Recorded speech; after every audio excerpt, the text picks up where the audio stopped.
আগের ভিডিওতে বলেছি রেড স্কোয়ারের কাছাকাছি আরও বেশ কিছু দেখার মতো জায়গা রয়েছে। যেমন খুবই কাছে বলশয় ব্যালে, তারই উল্টো দিকে কার্ল মার্কসের মূর্তি। বিরাট বড় পার্লামেন্ট বিল্ডিং এখানে।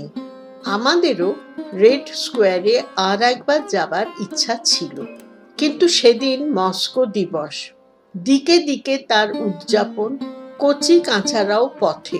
বিশাল বিশাল বাড়িঘরের সামনে প্রশস্ত রাস্তা ইতিমধ্যেই মানুষের দখলে চলে গেছে।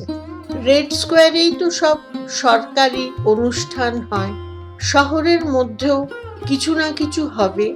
এই ভেবে আমরা শহর থেকে বেশ দূরে মস্কোর পূর্বে ইজমাইলোভো নামে একটি জেলায় চলে যাবার সিদ্ধান্ত নিলাম। জায়গাটি রাশিয়ার ইতিহাস, স্থাপত্য, রন্ধন প্রণালী এবং কারুশিল্পের একটি অভিনব সংমিশ্রণ। সেদিন যানবাহন গোলমেলে থাকলেও মেট্রো চড়েই গেলাম। ইজমাইলোভো জায়গাটি দেখাবার আগে মেট্রো নিয়ে আলোচনা করতে মন চাইছে, কেননা মস্কোর মেট্রো পৃথিবীর মানুষের কাছে অত্যন্ত আকর্ষণীয়। মাটির তলায় অন্য রকমের জাদুঘর এটি, দেখতে ভুলবেন না।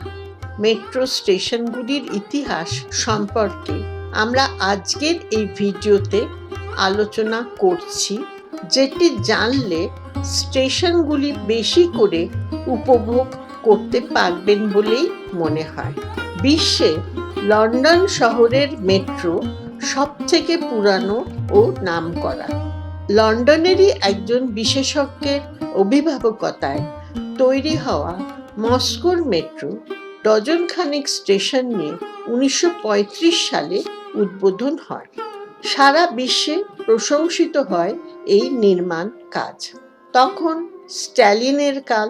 বলেছিলেন মেট্রো হলো শ্রমজীবী মানুষের প্যালেস। স্টেশনগুলোর প্ল্যাটফর্ম বেশ চওড়া, মাথার ছাদ অনেক উঁচু কিন্তু বেঁকানো ভাবে তৈরি। সবদিকে বিভিন্ন রকমের ভাস্কর্য, ঝাড়বাতি, নানা ধরনের কারুকার্য দিয়ে সাজানো।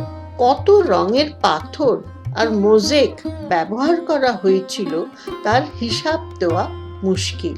সবকিছু দেখে মনেই হবে স্ট্যালিনের কথা মতো মেট্রো স্টেশনগুলি প্রাসাদের এক একটি সুসজ্জিত ঘর, যা আজ থেকে 90 বছর আগে তৈরি করা সম্ভব হয়েছিল। প্রতিটির নকশা কিন্তু ভিন্ন ভিন্ন। 1930 সাল নাগাদ থেকে স্টেশনগুলির পরিকল্পনা শুরু হয়। সোভিয়েত রাষ্ট্র তখন আর্থসামাজিকভাবে অনেকটাই পিছিয়ে। সোভিয়েত সরকার চেয়েছিল যে একদিন বিশ্বের দরবারে এই দেশ শ্রেষ্ঠত্বের আসন পাবে, এমন প্রত্যয়, এমন আকাঙ্ক্ষা প্রতিটি জনগণের মনে জাগিয়ে তুলতে হবে।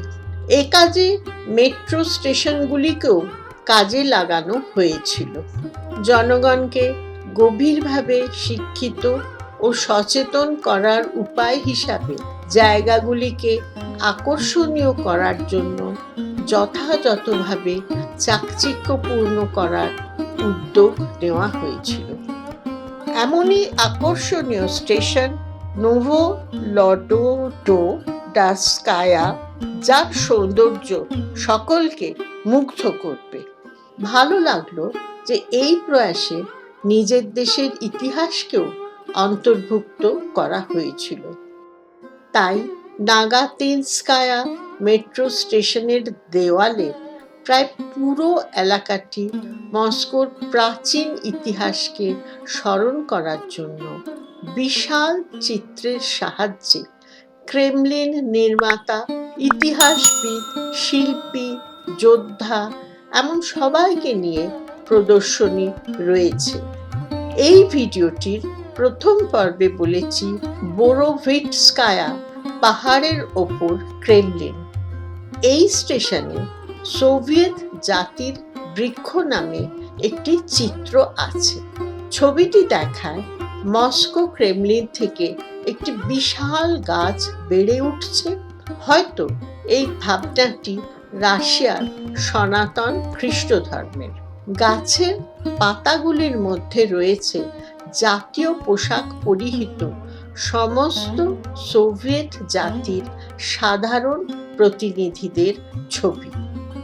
পলশার রেভলিউশন নির্মাণ হয়েছিল 1938 সালে।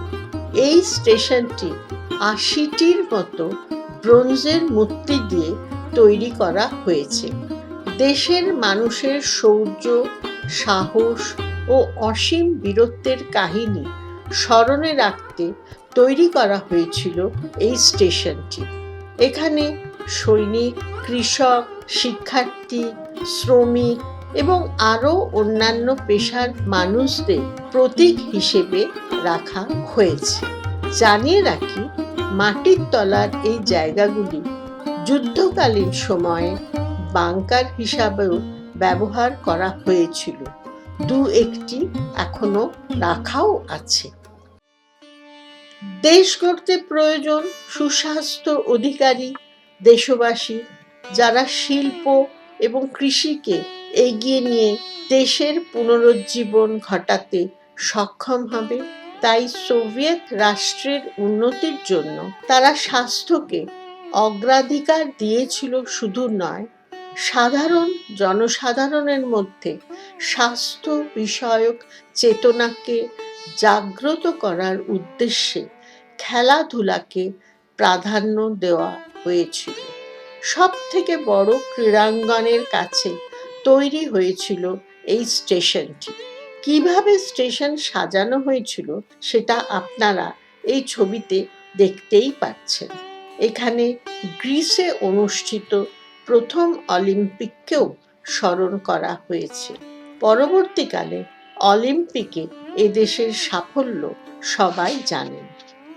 প্রসপেক্ট মিরা নামে স্টেশন মস্কো স্টেট ইউনিভার্সিটির এগ্রিকালচারাল ডিপার্টমেন্টের বটানিক্যাল গার্ডেনের কাছে। সেখানে গাছপালা ও কৃষি নিয়ে অপূর্ব চিত্রকলার মাধ্যমে কৃষিকাজের প্রাধান্যকে তুলে ধরা হয়েছে। তখন দেশে ইলেকট্রিক বাল্ব কারখানা সবে শুরু হচ্ছে। তখনকার আধুনিক প্রযুক্তির সাথে দেশের মানুষের পরিচয় ঘটিয়ে দিতে কারখানার কাছে ইলেকট্রো জাভোস্টাস্কা মেট্রো স্টেশন সাজানো হলো জলজলে আলোর বাল্ব দিয়ে। মোট 318টি বাল্ব 6টি সারিতে লাগানো ছিল। এখানে অনেক ধরনের মার্বেলের কাজ আছে। দেওয়ালে মার্বেলের স্থাপত্য বাল্বগুলির সাথে শোভা বর্ধন করছে। খুব সম্প্রতি এই স্টেশন সংস্কার করা হয়েছে, সম্প্রসারিত হয়েছে। রেড স্কোয়ারের কাছে বলশয় ব্যালের জন্য টেট্রা নায়া স্টেশনের বিশাল অংশ জুড়ে দেখতে পাবেন চীনামাটির তৈরি তৎকালীন ইউএসএসআর এর জনগণের ঐতিহ্যবাহী ভিন্ন ভিন্ন পোশাক পরা, নাচের ভঙ্গি, বাদ্যযন্ত্র ইত্যাদি দিয়ে চিত্রিত করা ভাস্কর্য।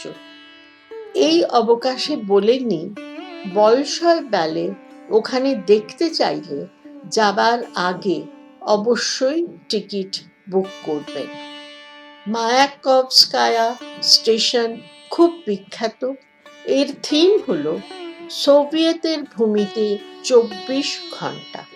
স্টেশনটির নকশাটি সেই সময় অত্যন্ত প্রশংসিত হয়েছিল এবং 1939 সালের নিউ ইয়র্ক ওয়ার্ল্ড ফেয়ারে স্টেশন প্রকল্পটি গ্র্যান্ড প্রাইজে ভূষিত করা হয়েছিল।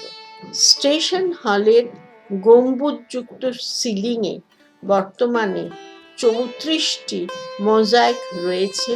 এদের মাঝেই অপূর্ব দক্ষতায় চিত্রিত করা হয়েছে সোভিয়েত রাষ্ট্রের দিন রাতের কর্মকাণ্ড।